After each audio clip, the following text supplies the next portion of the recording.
Good morning प्यारे बच्चों। आप लोगों को नाइन्थ की फिजिक्स में सेकेंड चैप्टर के कुछ टॉपिक्स पढ़ा दिए गए थे कल के क्लास में। आज की क्लास में उसी टॉपिक्स को आगे बढ़ाते हुए तो कल आपको पढ़ाया गया बल के प्रकार, कितने प्रकार के बल होते हैं और संतुलित बल क्या होता है, असंतुलित बल क्या होता है, बल स्पर्श करने पर कैसे लगते हैं, बिना स्पर्श करने पर बल कैसे लग सकता है। तो इस तरीके से बल की परिभाषा और चार चीज़ें और आपको बता दी गई थी। आज जो आपका टॉपिक है वो टॉपिक है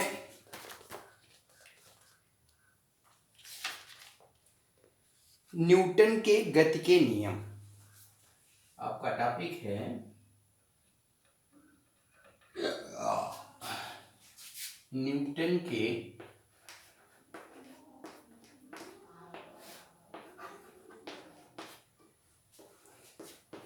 गति के नियम।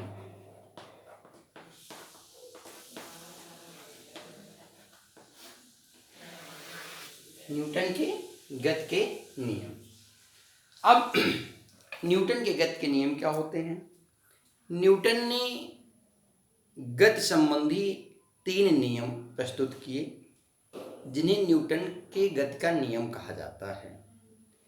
न्यूटन ने गति संबंधी जो 3 नियम प्रस्तुत किए, इन तीनों नियमों को उन्होंने अपनी एक प्रसिद्ध पुस्तक प्रिंसिपिया में 1686 में प्रस्तुत किया था।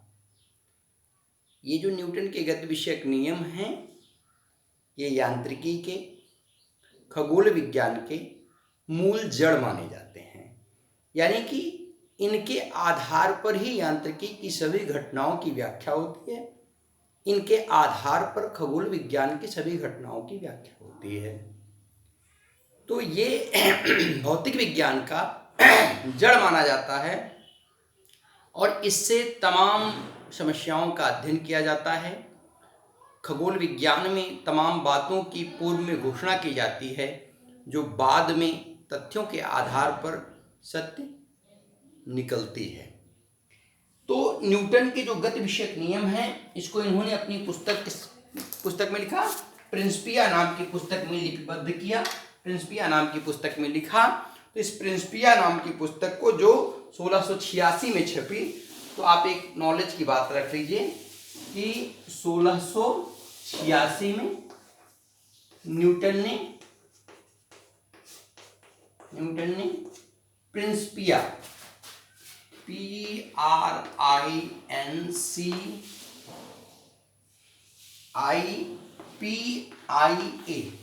प्रिंसिपिया नाम की पुस्तक लिखी। कब? 1686 में न्यूटन ने प्रिंसिपिया नाम की पुस्तक लिखी और इस प्रिंसिपिया नाम की पुस्तक में इन्होंने अपने गति के तीनों नियमों का सर्वप्रथम उल्लेख किया। अब हम चर्चा कर लेते हैं कि ये गति के तीनों नियम हैं क्या क्या। तो गति के तीनों नियमों की हम चर्चा कर लेते हैं। न्यूटन के गति विषयक नियम, तो सामान्यतः आप इसमें क्या लिखेंगे कि न्यूटन ने सन 1686 में प्रिंसिपिया नाम की पुस्तक में अपने गति विषयक इन 3 नियमों का उल्लेख किया। अब उसमें पहला नियम है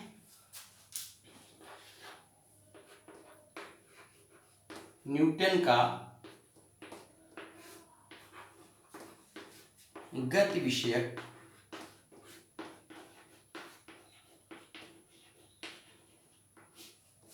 प्रथम नियम। यानी कि ये पहला नियम है गति से संबंधित जिसको न्यूटन ने प्रतिपादित किया। तो न्यूटन का गति विषयक प्रथम नियम क्या होता है कि इसको जड़त्व का नियम भी कहते हैं, लेकिन आप ऐसे ही याद रखेंगे अभी कि यदि कोई वस्तु विराम की अवस्था में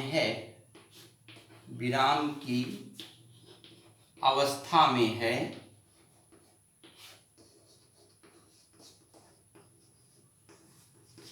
तो वह विराम में बनी रहेगी। विराम में बनी रहेगी।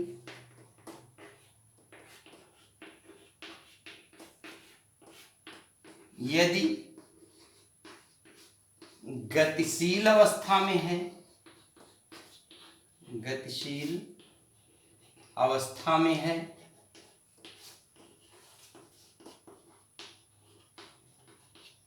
तो वह गतिशील बनी रहेगी,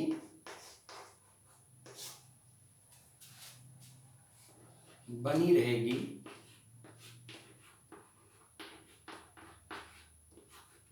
जब तक कि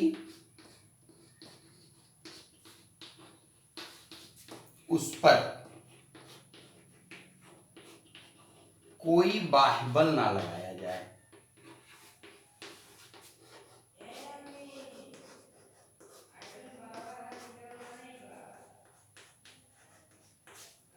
लगाया जाए। क्या कहा गया कि न्यूटन ने बताया कि यदि कोई वस्तु विराम की अवस्था में है तो वो विराम की अवस्था में बनी रहेगी, यदि गति की अवस्था में है तो वो गति की अवस्था में बनी रहेगी जब तक कि उस पर कोई बाह्य बल ना लगाया जाए। जैसे मान लीजिए कि आपके घर पर कहीं कोई ईंट आपने रख रखी है, तो वो ईंट तब तक वहीं पर स्थिर बनी रहेगी कि जब तक आप या कोई अन्य व्यक्ति बल लगा करके उस ईंट को उसकी स्थान से दूसरे स्थान पर न कर दे। या आपकी पुस्तक है, आपने पुस्तक को मेज पर रख दिया, वह मेज पर रखी हुई पुस्तक मेज पर तब तक बनी रहेगी कि जब तक कि उस पर कोई बाह्य बल लगा करके उसको स्थिर ना कर दिया जाए। इसी तरीके से जब आप कैरम की गोटियों को उंगलियों से फेंकते हैं तो जब आप ठोकर लगाते हैं तो ठोकर से ही गतिशील हो जाती है, रास्ते में पड़ने वाले विराम वाली गोटी को भी गतिशील कर देती है। लेकिन अगर एक घर्षण ना होता, कैरम के पृष्ठ पर घर्षण ना होता तो अनंत काल तक गतिशील ऐसे बनी रह जाती। या हम एक बार दौड़ के फिसल जाते तो अगर घर्षण ना होता तो हम तब तक फिसलते रहते, अनंत काल तक फिसलते रह जाते। लेकिन हमारे पैर और पृथ्वी के बीच में लगने वाला जो घर्षण होता है, उस घर्षण के कारण कुछ देर तक हम गति करके उसके बाद स्थिर हो जाते हैं। तो ये पहला नियम है कि यदि कोई वस्तु विराम की अवस्था में है तो वह विराम में रहेगी, यदि गति की अवस्था में है तो वह गतिशील बनी रहेगी जब तक कि उस पर कोई बाह्य बल ना लगाया जाए। ये न्यूटन का गति विषयक प्रथम नियम है। न्यूटन का गति विषयक द्वितीय नियम क्या है?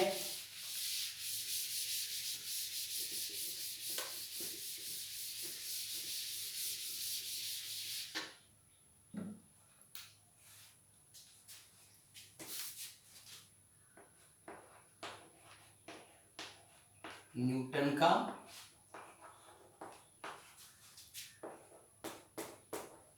गति विषयक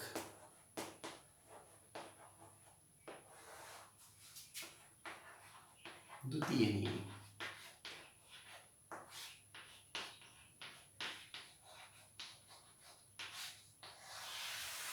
अब जो ये न्यूटन का गति विषयक द्वितीय नियम है वो क्या कहता है कि किसी वस्तु पर लगाया गया बल, किसी वस्तु पर लगाया गया बल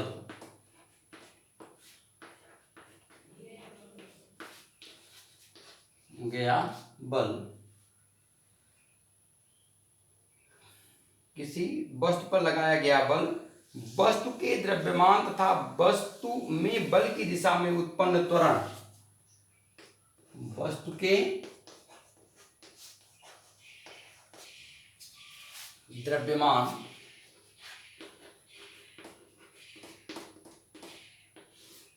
तथा बल की दिशा में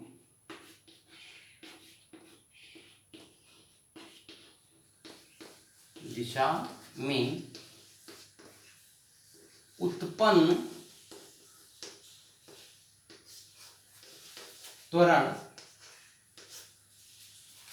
के गुणनफल के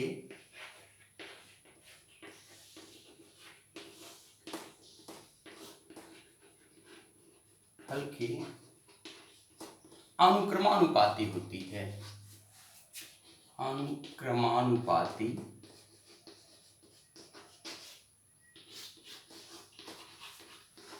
होती है। यानी कि एक सूत्र होता है F बराबर m इंटू ए। क्या किया गया कि गति विषयक द्वितीय नियम क्या कहता है? गति विषयक द्वितीय नियम कहता है कि किसी वस्तु पर लगाया गया बल वस्तु के द्रव्यमान तथा बल की दिशा में उत्पन्न त्वरण के गुणनफल के अनुक्रमानुपाती होता है। यानी F बराबर होता है ma। मान लीजिए कोई वस्तु है, उस वस्तु पर हमने बल लगाया, तो जो बल की दिशा में त्वरण उत्पन्न होगा, वह उत्पन्न त्वरण, ये जो बल हम लगा रहे हैं, इस बल और उस वस्तु,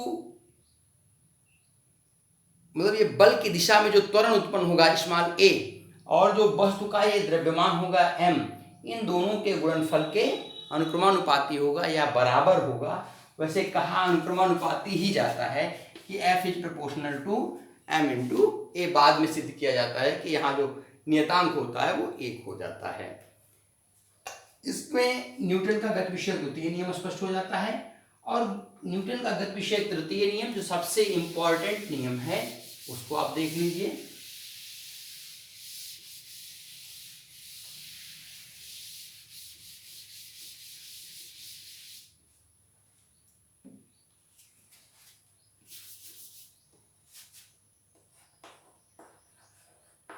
न्यूटन का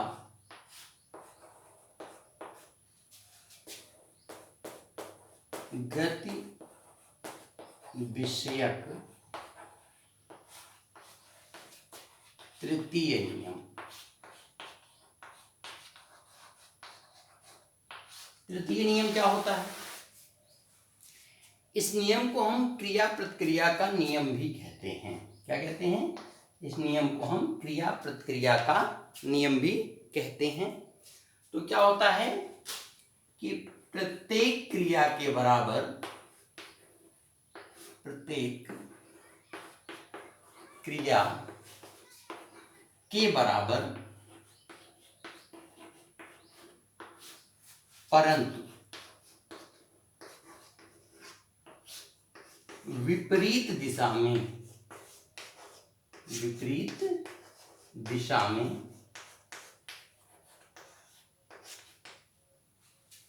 प्रतिक्रिया होती है, प्रतिक्रिया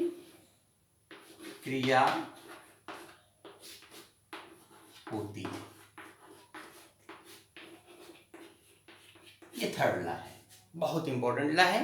लाइफ में भी ये लागू होता है, हमारे व्यवहारिक जीवन में भी ये लागू होता है। और इस रूल को हम कहते हैं कि प्रत्येक क्रिया के बराबर परंतु विपरीत दिशा में प्रतिक्रिया होती है। ये न्यूटन थर्ड लॉ है।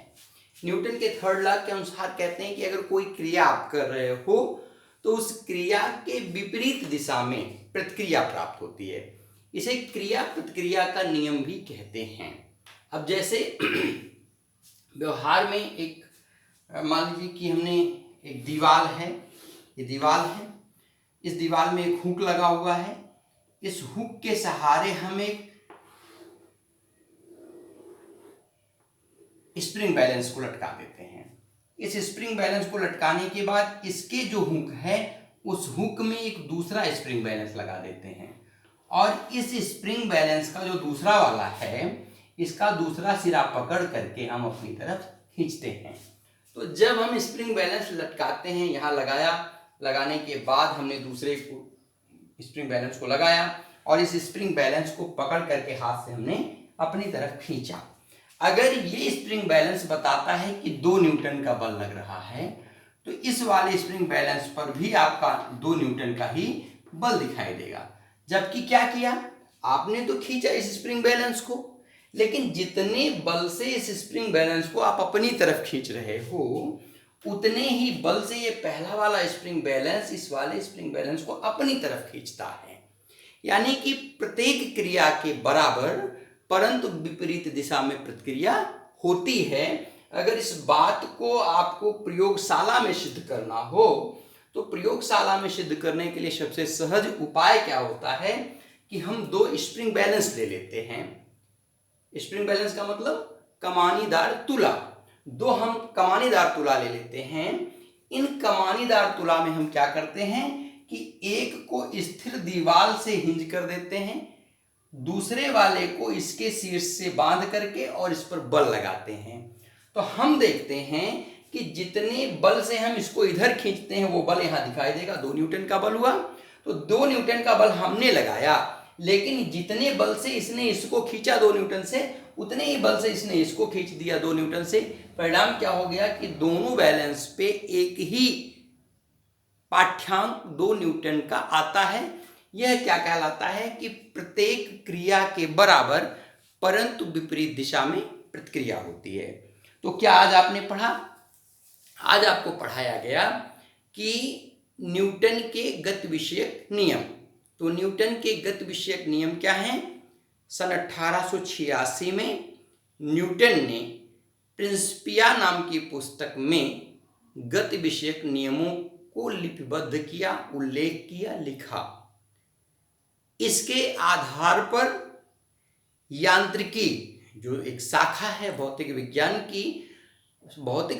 की वह शाखा यांत्रिकी इसी तीनों नियमों पर आधारित होती है। दूसरी चीज, भौतिक विज्ञान की एक शाखा है खगोल विज्ञान। वह खगोल विज्ञान पूर्णतया न्यूटन के गति विषयक नियमों पर ही आधारित है।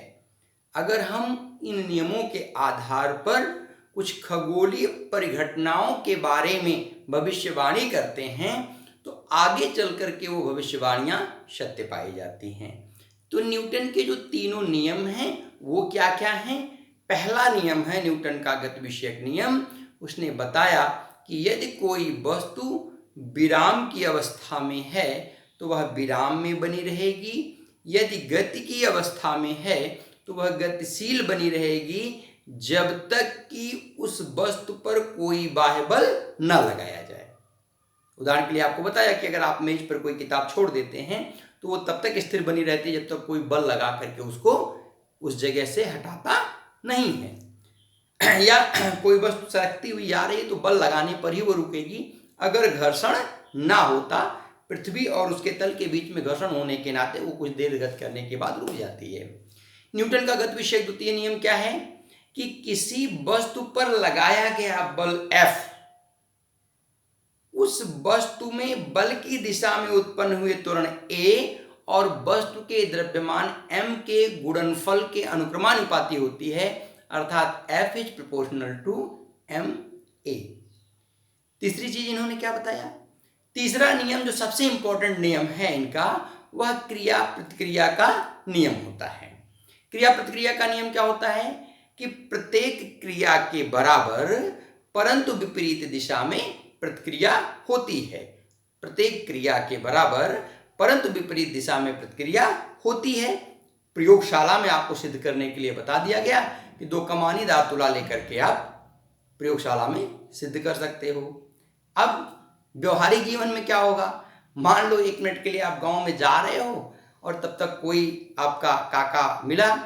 काका को अगर आपने प्रणाम किया तो काका आशीर्वाद देंगे, और अगर आपने काका को गाली दिया तो क्या हुआ? तो वो गाली नहीं देंगे, वो डंडा लेकर रपटा लेंगे और पटक के मारेंगे। तो प्रत्येक क्रिया के बराबर परंतु विपरीत दिशा में प्रतिक्रिया होती है, न्यूटन्स थर्ड लॉ है। तो आज न्यूटन के इन तीनों नियमों को आपने पढ़ लिया। कल आपको न्यूटन के तीनों नियमों का भौतिक जीवन में प्रयोग और कहाँ कहाँ ये उपयोग में आते हैं इस बात पर चर्चा की जाएगी। तो आज की कक्षा के लिए बस इतना ही। तब तक के लिए धन्यवाद।